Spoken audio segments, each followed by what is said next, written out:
Welcome back to my channel. ഞാൻ വസ്ന സുബ്. ഇന്ന് ഒരു ഈവനിങ് സ്നാക്സിൻ്റെ റെസിപ്പി ആയിട്ടാണ് കേട്ടോ വന്നിട്ടുള്ളത്. എന്നും കുട്ടികൾക്ക് ഒരേപോലെയുള്ള സ്നാക്സ് ഒന്നും ഉണ്ടാക്കി കൊടുക്കാതെ ഇടയ്ക്കൊക്കെ വെറൈറ്റി ആയിട്ടൊക്കെ ഉണ്ടാക്കുകയാണെങ്കിൽ ഈ രീതിയിലൊക്കെ ഒന്ന് ഉണ്ടാക്കി നോക്കുക കേട്ടോ.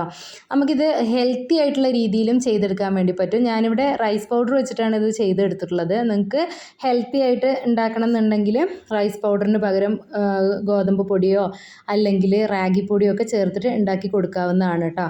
അപ്പോൾ ഈ ഒരു സ്നാക്സ് ഉണ്ടാക്കാൻ വേണ്ടിയിട്ട് ആദ്യം തന്നെ നമുക്കൊരു മാവ് റെഡിയാക്കിയിട്ട് എടുക്കണം.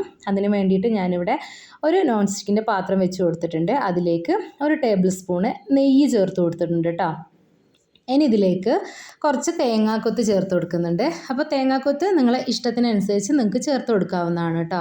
ഇനി അതൊന്ന് ഫ്രൈ ചെയ്തെടുക്കണം. ഒരുപാട് നേരം ഇട്ടിട്ടൊന്നും ഫ്രൈ ചെയ്യേണ്ട ആവശ്യമില്ല. അതിൻ്റെ കളറൊക്കെ ഒന്ന് മാറി തുടങ്ങുന്ന സമയത്ത് ഇതിലേക്ക് ശർക്കര പൊടി അല്ലെങ്കിൽ ശർക്കര മുഴുവനോടെ ആയാലും കുഴപ്പമില്ല ചേർത്ത് കൊടുക്കുക. ഞാനിവിടെ 1.25 കപ്പ് ശർക്കരയാണ് എടുത്തിട്ടുള്ളത്.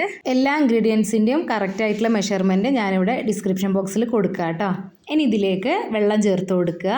1 കപ്പ് വെള്ളമാണ് കേട്ടോ ഞാനിതിലേക്ക് ഒഴിച്ചു കൊടുത്തിട്ടുള്ളത്. ഇനി ഇതൊന്ന് തിളച്ചിട്ട് വരണം. ആ സമയത്താണ് ഇതിലേക്ക് നമ്മൾ റൈസ് പൗഡർ ചേർത്ത് കൊടുക്കേണ്ടത്. അപ്പോൾ ഇതിലേക്കൊരു 1/4 ടീസ്പൂണോളം ഉപ്പുപൊടി ചേർത്ത് കൊടുത്തിട്ടുണ്ട് കേട്ടോ. എന്നിട്ട് എല്ലാം കൂടി നല്ലവണ്ണം ഒന്ന് മിക്സ് ആക്കിയിട്ട് കൊടുക്കുക. ഈ ഒരു സമയത്ത് നിങ്ങൾ മധുരം നോക്കുക. കുറവുണ്ടെന്നുണ്ടെങ്കിൽ നിങ്ങൾ കുറച്ചും കൂടി ചേർത്ത് കൊടുക്കുക കേട്ടോ. അപ്പോൾ ആദ്യം ഞാൻ 1.5 കപ്പ് ശർക്കരയാണ് അതിൽ ചേർത്ത് കൊടുത്തിട്ടുണ്ടായിരുന്നത്. അപ്പോൾ മധുരം കുറച്ച് കുറവുണ്ടായിരുന്നു. അതുകൊണ്ട് ഒരു 1/4 കപ്പ് ശർക്കരയും കൂടി ഞാൻ ഇതിലേക്ക് ചേർത്ത് കൊടുത്തിട്ടുണ്ട് കേട്ടോ. ഇനിയിപ്പോൾ ഇത് തിളച്ച് വന്നിട്ടുണ്ട്. ഈ ഒരു സമയത്ത് ഇതിലേക്ക് 2 കപ്പ് റൈസ് പൗഡറാണ് ചേർത്ത് കൊടുത്തിട്ടുള്ളത്. ഞാൻ നേരത്തെ പറഞ്ഞ പോലെ നിങ്ങൾക്ക് ഹെൽത്തി ആയിട്ടുള്ള രീതിയിൽ ഉണ്ടാക്കണം എന്നുണ്ടെങ്കിൽ ഈ ഒരു റൈസ് പൗഡറിന് പകരമായിട്ട് ഗോതമ്പ് പൊടിയോ അല്ലെങ്കിൽ റാഗിപ്പൊടിയോ ചേർത്ത് കൊടുത്തിട്ട് ഉണ്ടാക്കാവുന്നതാണ് കേട്ടോ. ഇനിയിപ്പോൾ ഇതിൽ വെള്ളമൊക്കെ ഒന്ന് വറ്റി ആ ഒരു മാവ് ഒന്ന് ഇളക്കി യോജിപ്പിച്ച് റെഡിയാക്കിയിട്ട് എടുക്കുക കേട്ടോ. അപ്പോൾ ഇതിൽ വെള്ളമൊക്കെ ഒന്ന് പോയിട്ടുണ്ട്. ഇനി ഇതുപോലെ ചെറിയ ചെറിയ ബോൾസ് ആക്കിയിട്ട് എടുക്കണം. അപ്പം നിങ്ങൾക്ക് ഇഷ്ടത്തിനനുസരിച്ചിട്ട് വലുതാക്കണമെങ്കിൽ വലുതാക്കുക, അല്ലെങ്കിൽ ഇതിലും ചെറുതായിട്ട് ഉണ്ടാക്കണം എന്നുണ്ടെങ്കിൽ അങ്ങനെയും ചെയ്തെടുക്കാവുന്നതാണ് കേട്ടോ. ഞാൻ ഈ ഒരു രീതിയിലാണ് ഉണ്ടാക്കിയിട്ടുള്ളത്.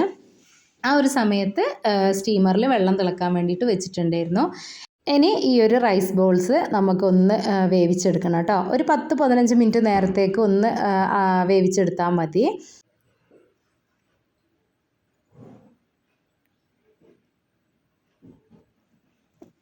ഇനിയിപ്പോൾ ഒരു 15 മിനിറ്റിന് ശേഷം ഞാൻ ഇതൊന്ന് എടുത്ത് മാറ്റി വെക്കുന്നുണ്ട് കേട്ടോ. ഇതൊക്കെ റൈസ് ബോളൊക്കെ വെന്തിട്ടുണ്ട്. ഇനിയിപ്പോൾ ഇതൊന്ന് തണുക്കട്ടെ. ആ ഒരു സമയം കൊണ്ട് നമുക്ക് ഇതിലേക്കുള്ള കുറച്ചും കൂടി കാര്യങ്ങളൊന്ന് ചെയ്തെടുക്കാനുണ്ട്. ഞാനിവിടെ ഒരു നോൺ സ്റ്റിക്കിൻ്റെ പാത്രം വെച്ച് കൊടുത്തിട്ടുണ്ട്. അതിലേക്ക് 2 ടീസ്പൂണ് നെയ്യ് ചേർത്ത് കൊടുത്തിട്ടുണ്ട്. ഇതിലേക്ക് നെയ്യ് ചേർക്കുമ്പോഴാണ് കേട്ടോ കൂടുതലായിട്ട് ടേസ്റ്റ് ഉണ്ടാവുക. അപ്പം ഞാൻ നെയ്യ് ചേർത്ത് കൊടുത്തിട്ടുണ്ട്. അതിലേക്ക് കുറച്ച് നട്ട്സൊക്കെ ചേർത്ത് കൊടുക്കാം. നിങ്ങൾക്ക് ഇഷ്ടത്തിനനുസരിച്ചിട്ടുള്ള നട്ട്സ് ചേർത്ത് കൊടുക്കാം. ഞാനിവിടെ കുറച്ച് റൈസിൻസ് ചേർത്ത് കൊടുത്തിട്ടുണ്ട്. അതുപോലെ തന്നെ പംകിൻ സീഡും സൺഫ്ലവർ സീഡും ഒക്കെയാണ് കേട്ടോ ചേർത്ത് കൊടുത്തിട്ടുള്ളത്. അത് ആ ഒരു നെയ്യിലിട്ടിട്ട് ഒന്ന് റോസ്റ്റ് ചെയ്തിട്ട് എടുക്കുക. ഇനി ഇതിലേക്ക് 2 ടീസ്പൂണോളം വെളുത്ത എള്ളില്ലേ അതും കൂടി ചേർത്ത് കൊടുക്കുന്നുണ്ട് കേട്ടോ. അപ്പോൾ ഇതേ ഇൻഗ്രീഡിയൻസ് തന്നെ ചേർത്ത് കൊടുക്കണം നിർബന്ധമൊന്നുമില്ല. നിങ്ങളെ കയ്യിലുള്ള നട്ട്സ് വെച്ചിട്ട് നിങ്ങൾക്ക് ചെയ്തെടുക്കാവുന്നതാണ് കേട്ടോ. അപ്പം എള്ള് ഉണ്ടെങ്കിൽ എള്ളും കൂടി ചേർത്ത് കൊടുക്കുക.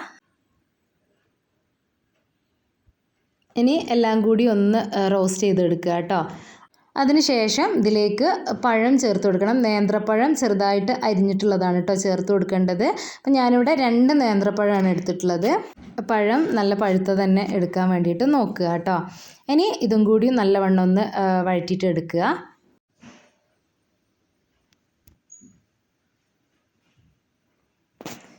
പഴം നല്ലവണ്ണം ഒന്ന് വഴറ്റിയെടുത്തതിന് ശേഷം ഇതിലേക്ക് വേണമെന്നുണ്ടെങ്കിൽ ആവശ്യമുണ്ടെങ്കിൽ മാത്രം കുറച്ച് ശർക്കര പൊടിച്ചത് ചേർത്ത് കൊടുക്കുക കേട്ടോ.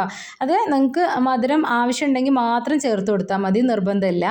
ഇനി ഇതിലേക്ക് 1/2 കപ്പ് ചെറിയ തേങ്ങയും കൂടി ഇട്ട് കൊടുക്കുന്നുണ്ട്. ഇനി ഡെസിക്കേറ്റഡ് കോക്കനട്ടാണ് നിങ്ങൾ ഇട്ട് കൊടുക്കുന്നതെങ്കിൽ അത് ഇട്ട് കൊടുത്താൽ മതി കേട്ടോ. എന്നിട്ട് എല്ലാം കൂടി നല്ലവണ്ണം ഒന്ന് മിക്സ് ആക്കിയിട്ട് കൊടുക്കുക. ശർക്കരയ്ക്ക് പകരം പഞ്ചസാര വെച്ചിട്ടും ഉണ്ടാക്കിയെടുക്കുക കേട്ടോ. ഇനി നമ്മൾ നേരത്തെ വേവിച്ച് മാറ്റി വെച്ചിട്ടുള്ള ആ ഒരു റൈസ് ബോളില്ലേ അതെല്ലാം ഇതിലേക്ക് ചേർത്ത് കൊടുക്കുക കേട്ടോ. എന്നിട്ട് എല്ലാം കൂടി നല്ലവണ്ണം ഒന്ന് മിക്സ് ആക്കിയിട്ട് കൊടുക്കുക. അപ്പോൾ ചൂടോടെ നിങ്ങൾ ചേർത്ത് കൊടുക്കുകയാണെങ്കിൽ അതിലുള്ള ആ ഒരു തേങ്ങയും ആ ഒരു എള്ളൊക്കെ നമ്മൾ ഇട്ട് കൊടുത്തിട്ടുണ്ടായിരുന്നില്ലേ അതൊക്കെ ആ ഒരു റൈസ് ബോളിൽ നല്ലവണ്ണം പിടിച്ചിരിക്കും കേട്ടോ.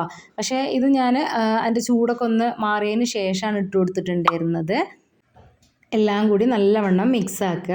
അപ്പോൾ നേരത്തെ ഞാനിതിൽ കുറച്ച് ഏലക്കാപ്പൊടി ചേർത്ത് കൊടുത്തിട്ടുണ്ടായിരുന്നു. അത് വീഡിയോ സ്കിപ്പായി പോയതാണ് കേട്ടോ. അപ്പോൾ നിങ്ങൾ ഇതിലേക്ക് കുറച്ച് ഏലക്കാപ്പൊടിയും കൂടി ചേർത്ത് കൊടുക്കുക കേട്ടോ.